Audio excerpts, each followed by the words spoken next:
قرآن مجید کی ایک سورت 3 بار پڑھنے کا معجزہ دیکھیں، فرشتہ دولت لے کر اسی وقت گھر آتا ہے۔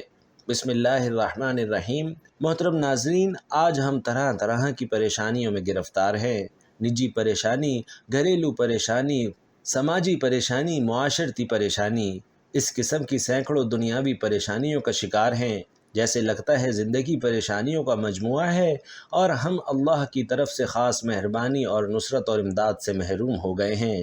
دعائیں کرتے ہیں مگر قبول نہیں ہوتی، امداد طلب کرتے ہیں مگر امداد نہیں آتی، آواز لگاتے ہیں مگر کہیں سے کوئی جواب نہیں ملتا۔ آخر اس کی کیا وجوہات ہیں اور کن اسباب کی وجہ سے ہمارا یہ برا حال ہے؟ بھائیوں اور بہنوں، اسلام ہی وہ دین ہے جس میں ساری پریشانیوں، مشکلوں، بیماریوں، مصیبتوں، غموں اور دقتوں کا حل موجود ہے۔ اسلام کے سائے تلے زندگی گزارنے سے غربت دور ہو سکتی ہے، بیماری کا علاج ہو سکتا ہے، پریشانی کا حل ہو سکتا ہے، غموں کا اختتام ہو سکتا ہے اور دعائیں قبول ہو سکتی ہیں۔ ہماری پریشانیاں بتلاتی ہیں کہ ہم نے اسلام کے سائے تلے زندگی گزارنا چھوڑ دی، ورنہ یہ دن دیکھنے نہ پڑتے۔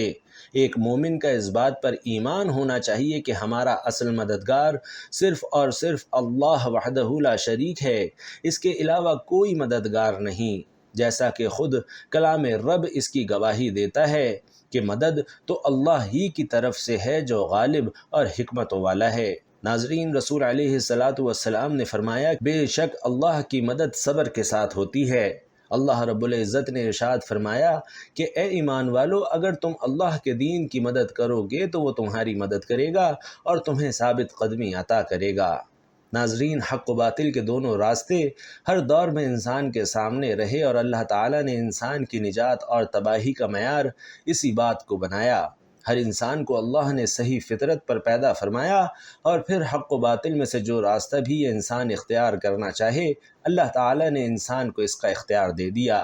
اللہ فرماتا ہے کہ جو چاہے ایمان لائے، جو چاہے کفر اختیار کرے، لیکن ایمان والوں کے لیے نجات اور ظلم اور کفر اختیار کرنے والوں کے لیے جہنم کی آگ مقرر فرما دی ہے۔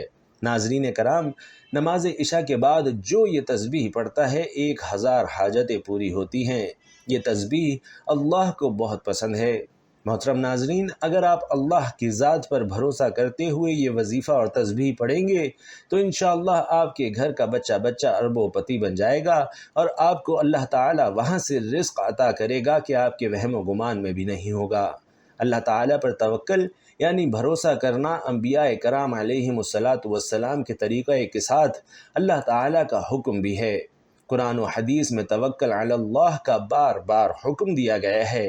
صرف قرآن کریم میں 7 مرتبہ وعلی اللہ فلیتوکل المؤمنون فرما کر مومنوں کو صرف اللہ تعالیٰ پر توکل کرنے کی تاکید کی گئی ہے۔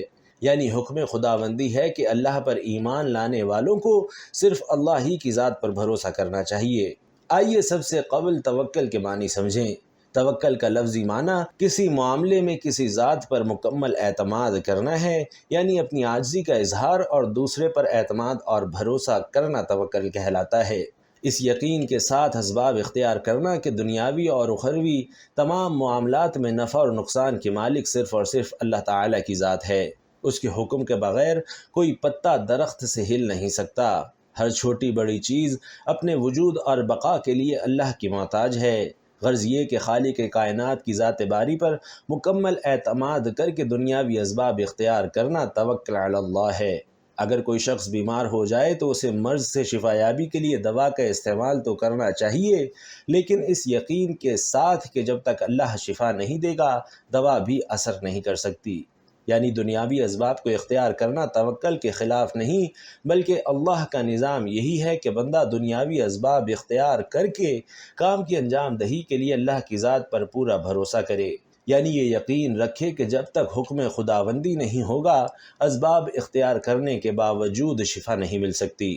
ناظرین، حضرت انس بن مالک رضی اللہ تعالیٰ عنہ فرماتے ہیں کہ ایک شخص نے رسول اللہ صلی اللہ علیہ وسلم سے پوچھا، کیا اونٹنی کو باندھ کر توکل کروں یا باندھے بغیر؟ آپ صلی اللہ علیہ وسلم نے ارشاد فرمایا، باندھو اور اللہ پر بھروسہ کرو۔ حضرت عبداللہ بن عباس رضی اللہ تعالی عنہ فرماتے ہیں کہ اہل یمن بغیر ساز و سامان کے حج کے لیے آتے اور کہتے کہ ہم اللہ پر توکل کرتے ہیں، لیکن جب مکہ مکرمہ پہنچتے تو لوگوں سے سوال کرنا شروع کر دیتے۔ چنانچہ اللہ تعالی نے قرآن کریم کی سورۃ البقرہ میں ارشاد فرمایا کہ حج کے سفر میں زاد راہ ساتھ لے کر جایا کرو۔ جو بھی اسباب مہیا ہوں انہیں اس یقین کے ساتھ اختیار کرنا چاہیے کہ حفاظت کرنے والی ذات صرف اور صرف اللہ کی ہے۔ حضرت ایوب علیہ السلام نے جب اپنی طویل بیماری کے بعد اللہ سے شفا یابی کے لیے دعا فرمائی تو اللہ تعالیٰ نے حضرت ایوب علیہ السلام کو حکم دیا کہ وہ اپنے پیر کو زمین پر ماریں۔ ناظرین، اب غور کرنے کی بات یہ ہے کہ کیا ایک شخص کا زمین پر پیر مارنا اس کی 20 سال کی بیماری کی شفا یابی کا علاج ہے؟ نہیں، لیکن انہوں نے اللہ کے حکم سے یہ کمزور سا سبب اختیار کیا جس کے ذریعے اللہ تعالیٰ نے اپنی قدرت سے ان کے زمین پر پیر مارنے سے پانی کا ایسا چشمہ جاری کر دیا جس سے غسل کرنے پر حضرت ایوب علیہ السلام کی 20 سال کی بدن کی متعدد بیماریاں ختم ہو گئیں۔ اللہ تعالیٰ اپنے ارادے سے بھی حضرت ایوب علیہ السلام کو شفا دے سکتے تھے، مگر دنیا کے دارالاسباب ہونے کی وجہ سے حضرت ایوب علیہ السلام کو حکم دیا کہ وہ کچھ حرکت کریں، یعنی کم از کم اپنے پیر کو زمین پر ماریں۔ دوسرا سبق یہ ہے کہ جو بھی اسباب مہیا ہوں انہیں اس یقین کے ساتھ اختیار کرنا چاہیے کہ اللہ تعالیٰ کی قدرت اور حکم سے کمزور اسباب کے باوجود کسی بڑی سے بڑی چیز کا بھی وجود ہو سکتا ہے۔ حضرت مریم علیہ السلام نے جب اللہ کے حکم سے بغیر باپ کے حضرت عیسیٰ علیہ السلام کو جنا تو ان کے لیے حکم خداوندی ہوا کہ کھجور کے تنے کو ہلائیں، یعنی حرکت دیں۔ اس سے جب پکی ہوئی تازہ کھجوریں جھڑیں تو ان کو کھائیں۔ اللہ تعالیٰ نے اپنی قدرت سے حضرت مریم علیہ السلام کو بغیر کسی سبب کے بھی کھجور کھلا سکتے تھے، لیکن دنیا کے دارالاسباب ہونے کی وجہ سے حکم ہوا کہ کھجور کے تنے کو اپنی طرف ہلاؤ۔ چنانچہ حضرت مریم علیہ السلام نے حکم خداوندی کی تعمیل میں کھجور کے تنے کو حرکت دی۔ کھجور کا تنا اتنا مضبوط ہوتا ہے کہ چند طاقتور مرد بھی اسے آسانی سے ہلا نہیں سکتے، لیکن صنف نازک نے اس کمزور سبب کو اختیار کیا تو اللہ تعالیٰ نے اپنے حکم سے سوکھے ہوئے کھجور کے درخت سے حضرت مریم علیہ السلام کے لیے تازہ کھجوریں یعنی غذا کا انتظام کر دیا۔ اس واقعے سے معلوم ہوا کہ جو بھی اسباب مہیا ہوں اللہ پر توکل کر کے انہیں اختیار کرنا چاہیے۔ اسباب تو ہمیں اختیار کرنے چاہیے، لیکن ہمارا بھروسہ صرف اللہ کی ذات پر ہونا چاہیے کہ وہ اسباب کے بغیر بھی چیز کو وجود میں لا سکتا ہے، اور اسباب کی موجودگی کے باوجود اس کے حکم کے بغیر کوئی بھی چیز وجود میں نہیں آ سکتی۔ حضرت ابراہیم علیہ السلام کو جب جلتی ہوئی آگ میں ڈالا گیا تو جلانے کے سارے اسباب موجود تھے، مگر حکم خداوندی ہوا کہ آگ حضرت ابراہیم علیہ السلام کے لیے سلامتی والی بن جائے، تو آگ نے انہیں کچھ بھی نقصان نہیں پہنچایا، بلکہ وہ آگ جو دوسروں کو جلا دیتی ہے حضرت ابراہیم علیہ السلام کے لیے ٹھنڈی اور سلامتی کا سبب بن گئی۔ اسی طرح حضرت اسماعیل علیہ السلام کی گردن پر طاقت کے ساتھ تیز چھری چلائی گئی، مگر چھری بھی کاٹنے میں اللہ کے حکم کی محتاج ہوتی ہے۔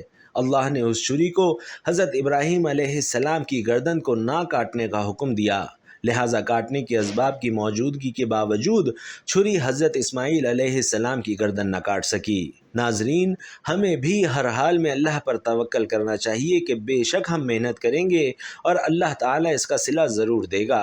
اللہ تعالیٰ رزق کے اسباب پیدا کرے گا، ہم محنت کریں گے تو رزق ہمارے نصیب میں لکھ دیا جائے گا۔ ناظرین، نماز اللہ پاک کی خوشنودی کا سبب ہے۔ اللہ پاک کے آخری نبی صلی اللہ علیہ وسلم کی آنکھوں کی ٹھنڈک ہے اور انبیاء کرام علیہم الصلاۃ والسلام کی سنت ہے۔ نماز جہنم کے عذاب سے بچاتی ہے، نیکیوں کے پلڑے کو وزنی بنا دیتی ہے۔ نماز کا وقت پر ادا کرنا تمام اعمال سے افضل ہے، اور نمازی کے لیے سب سے بڑی نعمت یہ ہے کہ اسے بروز قیامت اللہ پاک کا دیدار ہوگا۔ ایمان لانے کے بعد اسلام کا اہم ترین رکن نماز ہے۔ اللہ پاک نے ہم پر نماز فرض کر کے ہم پر احسان فرمایا ہے۔ نماز کی فضیلت ناظرین اس قدر ہے کہ اسے دین کا ستون قرار دیا گیا ہے۔ یہ کتنی پیاری عبادت ہے کہ بیماریوں سے بچاتی ہے، روزی میں برکت کا ذریعہ ہے، عذاب قبر سے بچانے کے ساتھ ساتھ اندھیری قبر کا چراغ بھی ہے۔ قرآن پاک میں اللہ پاک نے سورۃ المومنون میں ایمان والوں کے اوصاف بیان کرتے ہوئے ارشاد فرمایا کہ بے شک ایمان والے کامیاب ہو گئے جو اپنی نماز میں خشوع و خضوع کرنے والے ہیں۔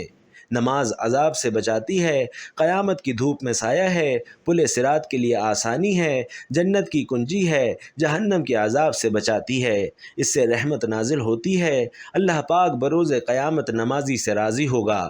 نماز سے گناہ معاف ہوتے ہیں، دعاؤں کی قبولیت کا سبب ہے، بیماریوں سے بچاتی ہے، بدن کو راحت پہنچاتی ہے، روزی میں برکت لاتی ہے، بے حیائی اور برے کاموں سے بچاتی ہے، یہ شیطان کو ناپسند ہے، قبر کے اندھیرے میں تنہائی کی ساتھی ہے، نیکیوں کے پلڑے کو وزنی بنا دیتی ہے، مومن کی معراج ہے، نماز کا وقت پر ادا کرنا تمام اعمال سے افضل ہے۔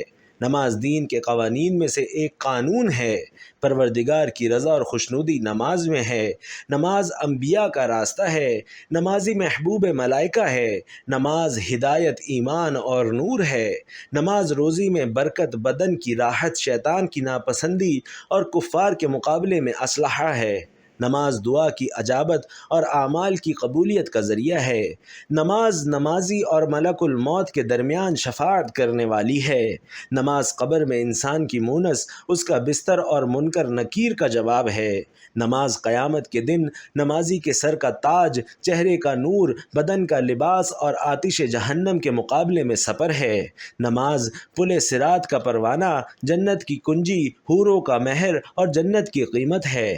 نماز کے ذریعے بندہ بلند درجہ اور اعلیٰ مقام تک پہنچتا ہے، اس لیے کہ نماز تسبیح و تحلیل، تمجید و تکبیر، تمجید و تقدیس اور قول اور دعا ہے۔ نماز کے بہت سے فائدے اور اثرات ہیں جو نمازی کی دنیاوی اور اخروی زندگی میں نمایاں ہوتے ہیں۔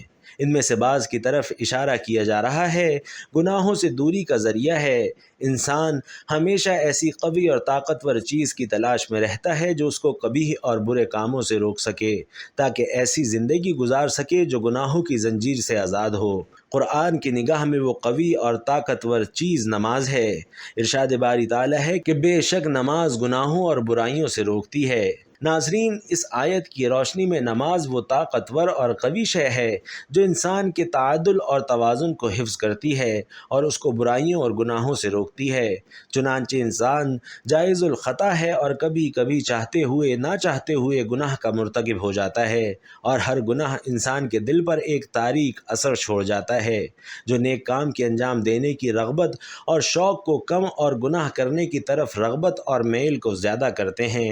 ایسی حالت میں عبادت ہی ہے جو گناہوں کے ذریعے پیدا ہونے والی تیرگی اور تاریکی کو زائل کر کے دل کو جلا اور روشنی بخشتی ہے۔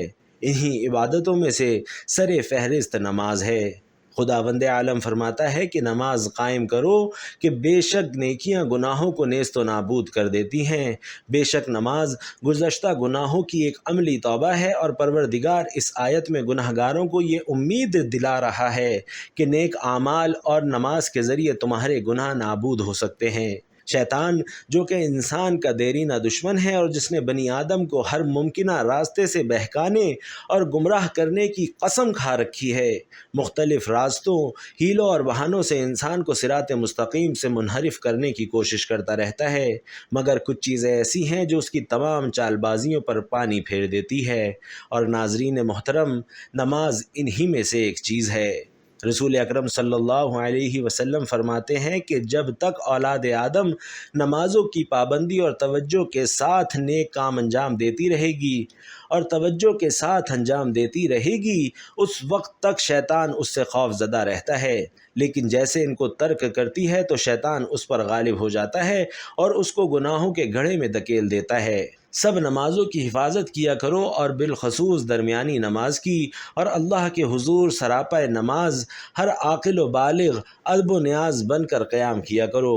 ناظرین، نماز مسلمان پر فرض ہے۔ بے شک نماز مسلمانوں پر فرض ہونے کے ساتھ ساتھ عام طور پر اسلام کی سب سے اہم عبادت بھی ہے، مگر افسوس نئی نسل نماز کے معاملے میں بہت کوتاہی برتتی ہے اور نماز سے کوسوں دور نظر آتی ہے۔ ہماری مساجد ویران نظر آنے لگی ہیں۔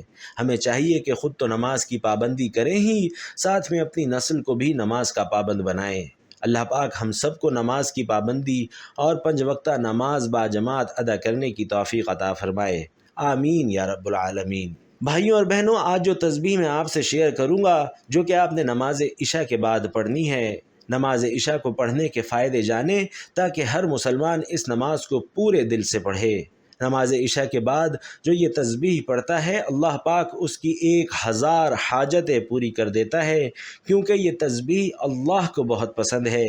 نماز کی اہمیت کا اندازہ اس بات سے لگایا جا سکتا ہے کہ آپ علیہ الصلاۃ والسلام اس وقت تک باجماعت نماز ادا کرتے رہے جب تک مسجد آنے جانے کی جسمانی قوت آپ میں باقی رہی۔ اس کے بعد نقاہت بڑھنے کی وجہ سے مسجد میں نہ آ سکے۔ آپ کی جگہ ابو بکر صدیق رضی اللہ تعالی عنہ نماز پڑھاتے رہے۔ جمعرات سے لے کر اتوار تک آپ صلی اللہ علیہ وسلم سخت بیمار رہے۔ پیر کا دن تھا، آپ صلی اللہ علیہ وسلم کی دنیاوی زندگی کا آخری دن تھا۔ اس دن آپ دنیا سے پردہ فرما گئے۔ اسی دن فجر کی نماز کے وقت آپ نے اپنا ہجرے کا پردہ ہٹایا اور الوداعی نگاہ صحابہ کرام پر ڈالی۔ اس کی منظر کشی حضرت انس رضی اللہ تعالی عنہ نے کی ہے۔ فرماتے ہیں کہ آپ صلی اللہ علیہ وسلم کے مرض الموت میں ابو بکر صدیق رضی اللہ تعالی عنہ نماز پڑھاتے تھے۔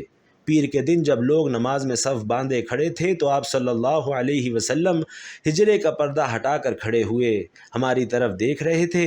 آپ صلی اللہ علیہ وسلم کا چہرہ حسن و جمال اور صفائی میں گویا مصحف کا ورق تھا۔ آپ مسکرا کر ہنسنے لگے۔ ہمیں اتنی خوشی ہوئی کہ خطرہ ہو گیا کہ کہیں ہم سب آپ کو دیکھنے میں نہ مشغول ہو جائیں اور نماز نہ توڑ دیں۔ ابو بکر رضی اللہ تعالی عنہ الٹے پاؤں پیچھے ہٹ کر صف کے ساتھ آ ملنا چاہتے تھے۔ انہوں نے سمجھا کہ نبی علیہ الصلاۃ والسلام نماز کے لیے تشریف لا رہے ہیں، لیکن آپ صلی اللہ علیہ وسلم نے ہمیں اشارہ کیا کہ نماز پوری کر لو۔ پھر آپ نے پردہ ڈال دیا اور اسی دن آپ صلی اللہ علیہ وسلم کی وفات ہو گئی۔ ناظرین، یقیناً نماز آنکھوں کی ٹھنڈک ہے۔ آپ صلی اللہ علیہ وسلم کو اپنی امت کے لوگوں بالخصوص اپنے صحابہ کو آخری بار حالت نماز میں دیکھ کر کتنی خوشی ہوئی ہوگی، اس کا صحیح اندازہ لگا پانا بھی مشکل ہے، لیکن آپ صلی اللہ علیہ وسلم کی مسکراہٹ اس بات پر واضح دلیل ہے کہ اس منظر نے آپ صلی اللہ علیہ وسلم کو غیر معمولی طور پر متاثر اور خوش کیا تھا۔ آپ صلی اللہ علیہ وسلم کا زندگی کے آخری مرحلے میں نماز کی حالت میں دیکھنا اس بات کا پیغام تھا کہ نماز سے بڑھ کر کوئی دولت نہیں اور نماز سے زیادہ کوئی عمل قابل رشک اور ستائش نہیں۔ ناظرین، جب بھی عشاء کی نماز پڑھیں تو یہ کلمات ضرور پڑھ لیا کریں۔ اول و آخر 7 بار درود شریف پڑھیں، ایک بار میرے ساتھ بھی پڑھ لیں تاکہ خیر و برکت ہو اور ہم حضور اقدس صلی اللہ علیہ وسلم کو بطور ہدیہ اور تحفہ پیش کر سکیں۔ اللہم صلی علی محمد وعلی آل محمد کما صلیت علی ابراہیم وعلی آل ابراہیم انک حمید مجید۔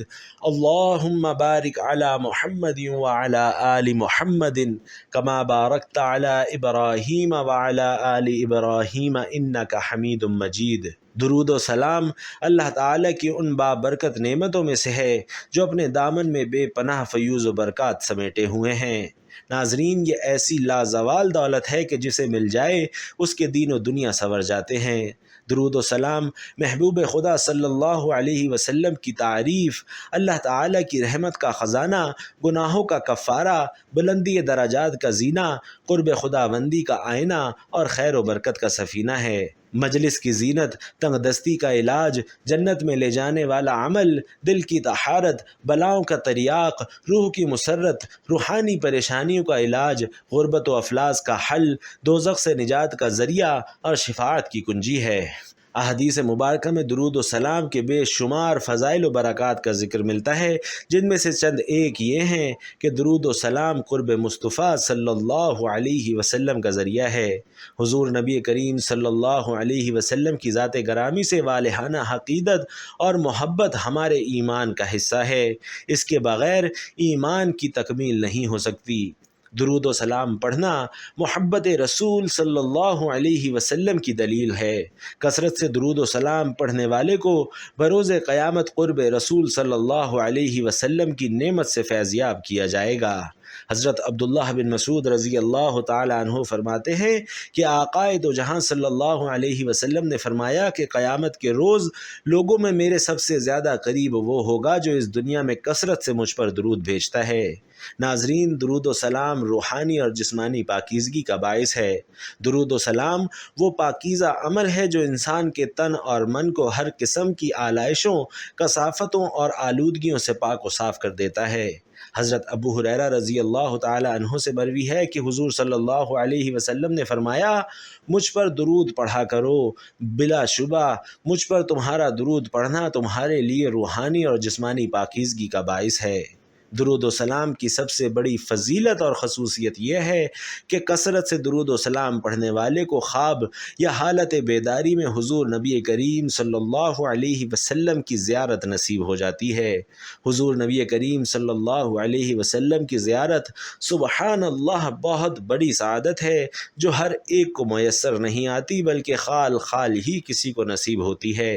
حضور نبی کریم صلی اللہ علیہ وسلم نے فرمایا کہ جو مومن جمعے کی رات 2 رکعت اس طرح پڑھے کہ ہر رکعت میں 25 مرتبہ قل هو اللہ احد سورۃ الفاتحہ کے بعد پڑھے، پھر 1000 مرتبہ یہ درود پڑھے، اللہم صلی علی محمد النبی الامی، تو آنے والے جمعے سے پہلے خواب میں میری زیارت کرے گا، اور جو میری زیارت کرے گا اللہ پاک اس کے گناہ معاف فرما دے گا۔ تو ناظرین، درود ابراہیمی پڑھنے کے بعد آپ نے عشاء کی نماز کے بعد یہ آیت پڑھنی ہے، لا الہ الا اللہ العظیم الحلیم، لا الہ الا اللہ رب العرش العظیم، لا الہ الا اللہ رب السماوات ورب الارض ورب العرش الکریم۔ دوبارہ سماعت فرما لیجئے، لا الہ الا اللہ العظیم الحلیم، لا الہ الا اللہ رب العرش العظیم، لا الہ الا اللہ رب السماوات ورب الارض ورب العرش الکریم۔ حضرت عبداللہ بن عباس رضی اللہ تعالی عنہ سے روایت ہے کہ رسول اللہ صلی اللہ علیہ وسلم پریشانی کے وقت یہ دعا پڑھا کرتے تھے، یعنی لا الہ الا اللہ العظیم الحلیم، لا الہ الا اللہ رب العرش العظیم، لا الہ الا اللہ رب السماوات ورب الارض ورب العرش الکریم۔ اور یہ حدیث اس بات پر دلالت ہے کہ پریشانی اور غم صرف اللہ کی ذات دور کرتی ہے۔ خوف اور پریشانی کے عالم میں جب بندہ مومن ان کلمات کا ورد کرتا ہے تو اللہ تعالیٰ اسے مامون کرتا ہے۔ اللہ تعالیٰ کا ذکر اور اس سے دعا کرنا مشکل کو آسان کرتا ہے اور تنگی کو دور کرتا ہے اور مشکلات کو ہلکا کر دیتا ہے۔ کسی بھی مشکل وقت میں اللہ کا ذکر کرنے سے وہ چیز آسان ہو جاتی ہے، ہر تنگی دور ہو جاتی ہے، مشقت کم ہو جاتی ہے، سختی ختم ہو جاتی ہے اور غم ہٹ جاتا ہے۔ اللہ کی صفت حلیم کو خصوصیت کے ساتھ ذکر کرنے میں حکمت یہ ہے کہ مومن بندے کی پریشانی کا عام سبب نیکیوں میں کوتاہی اور حالات میں اللہ کی ذات سے غفلت ہوتی ہے، جو اس بات کی متقاضی ہے کہ اللہ تعالیٰ سے معافی کی امید کی جائے، جو کہ پریشانی میں کمی کا باعث ہے۔ رسول علیہ الصلاۃ والسلام پریشانی کے وقت یہ دعا بھی پڑھا کرتے تھے، یا حی یا قیوم برحمتک استغیث۔ تو ناظرین، نبی کریم صلی اللہ علیہ وسلم کرب اور پریشانی کے وقت یہ دعا فرماتے تھے۔ اسے دعائے کرب کہتے ہیں، وہ دعا جو آپ کی ہزاروں حاجات کو پورا کرے۔ یہ بہت ہی پر اثر اور پر تاثیر دعا ہے۔ ناظرین، ان کلمات کی آپ نے ایک تسبیح پڑھنی ہے۔ عشاء کی نماز کے بعد یہ کلمات 101 دفعہ پڑھنے ہیں، 3 بار سورۃ الاخلاص اور 3 بار ہی سورۃ الکوثر پڑھنی ہے، اور اس کے بعد دوبارہ سے 7 مرتبہ درود پاک پڑھنا ہے جو کہ شروع میں پڑھا تھا۔ یہ دعا ایک اللہ کا اسم اعظم ہے، اور اسم اعظم جس دعا میں پایا جاتا ہے پھر ہو ہی نہیں سکتا کہ وہ دعا قبول نہ ہو، وہ دعا عرش سے جا کر نہ ٹکرائے۔ تو آپ بھی عشاء کے وقت ان کلمات کو لازمی پڑھیں۔ ان کلمات کو آپ عشاء کی نماز کے بعد بھی پڑھ سکتے ہیں، فجر کے بعد بھی پڑھ سکتے ہیں، بلکہ کسی بھی نماز کے بعد پڑھ سکتے ہیں۔ کسی بھی جائز حاجت کو پورا کروانے کے لیے آپ ان کلمات کو لازمی پڑھیں، لیکن عشاء کے بعد ان کلمات کو اپنا روزانہ کا معمول بنا لیں۔